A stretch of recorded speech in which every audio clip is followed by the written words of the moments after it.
आज Doubtnut app download करें। Doubtnut पर अपने सभी गणित, रसायन विज्ञान, भौतिक विज्ञान और जीव विज्ञान के डाउट्स का करो सफाया।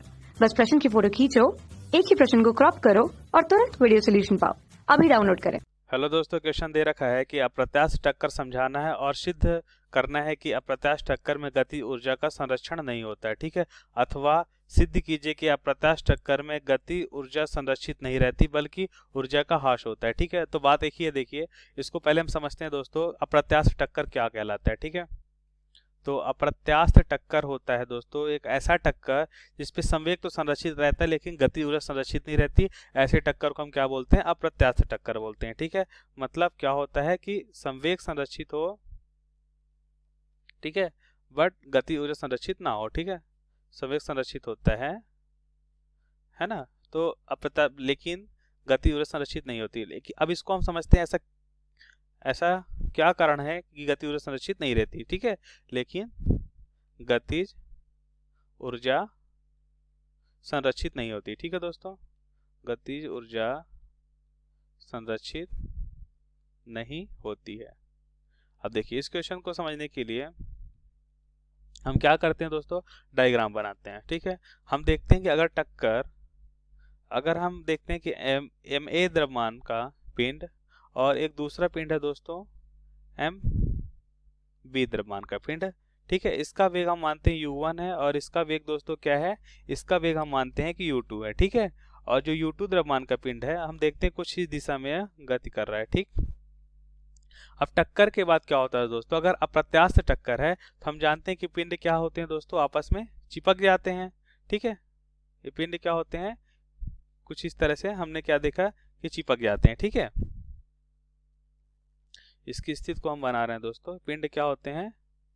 चिपक जाते हैं कुछ इस तरह से। ठीक, कुछ ऐसे हो जाते हैं। ठीक है, ये हमारा एम ए द्रव्यमान का पिंड हो गया, ये हमारा एम बी द्रव्यमान का पिंड हो गया। ठीक है, और इसका वेग माना कि v हो जाता है। ठीक है, अब होता क्या दोस्तों, अगर हम बात करें कि प्रारंभ में देखिए इनका सिर्फ u1 और u2 वेग था। ठीक है, और इस पे कोई बाह्य बल कार्य नहीं कर रहा था दोस्तों। ठीक है, इस पिंड पे, दोनों पिंड पे देखेंगे टक्कर के पूर्व कोई बाह्य बल कार्य नहीं कर रहा था। इस कारण से, और टक्कर के बाद भी देखते हैं दोस्तों कोई बाह्य बल कार्य नहीं कर रहा है। ठीक है, अगर कोई बाह्य बल कार्य नहीं कर रहा दोस्तों तो संवेग संरक्षित होगा। ठीक है, तो क्या होने वाला है दोस्तों? संवेग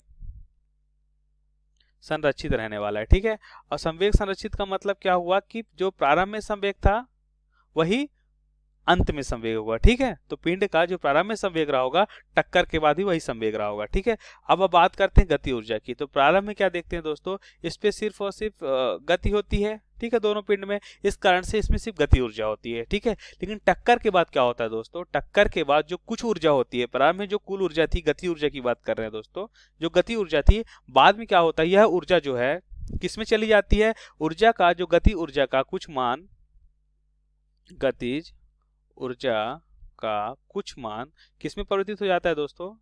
गति कुछ मान हम क्या देखते हैं? देखिए, यह जो विकृति उत्पन्न हो रही है दोस्तों, कुछ मान विकृति उत्पन्न करने में चला जाता है, या कुछ मान या कुछ ऊर्जा बोल सकते हो दोस्तों। ठीक है, कुछ मान या कुछ ऊर्जा, यहां पे हम लिखते हैं दोस्तों ऊर्जा, गति ऊर्जा का कुछ मान। ठीक है, किसमें चला जाता है दोस्तों? एक तो चला जाता है कि पिंड के विकृत, देखिए अगर क्या हो रहा है, इसमें जो विकृति उत्पन्न हो रही है दोस्तों, तो विकृति उत्पन्न करने के लिए भी हमें कुछ ना कुछ ऊर्जा की जरूरत पड़ती है। तो वो ऊर्जा कहाँ से मिलती है दोस्तों? गति ऊर्जा, जो प्रारंभ में पिंड में गति ऊर्जा होती है वही ऊर्जा का उपयोग करके यह विकृति उत्पन्न करता है। ठीक है, तो कुछ मान किसमें चला जाता है? पिंडों की विकृति या पिंडों में विकृति उत्पन्न करता है। ठीक है,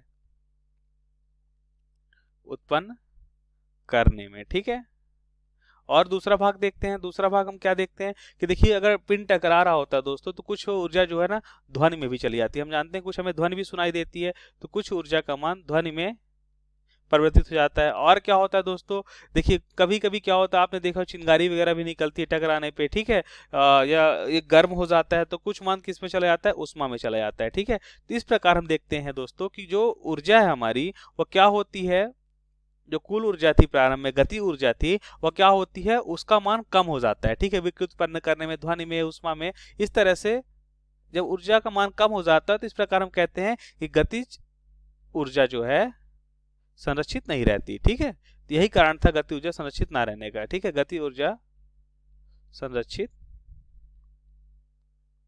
नहीं रहती। ठीक है दोस्तों, इस प्रकार हमने समझा कि गति ऊर्जा क्यों संरक्षित नहीं होती। Thank you. कक्षा 6 से 12वीं से लेकर नीट, IIT, JEE वो एडवांस के लेवल तक 1 करोड़ से ज्यादा छात्रों का भरोसा। आज ही डाउनलोड करें डाउटनेट ऐप या व्हाट्सएप करें अपने सारे डाउट्स 8400 400 400 पर।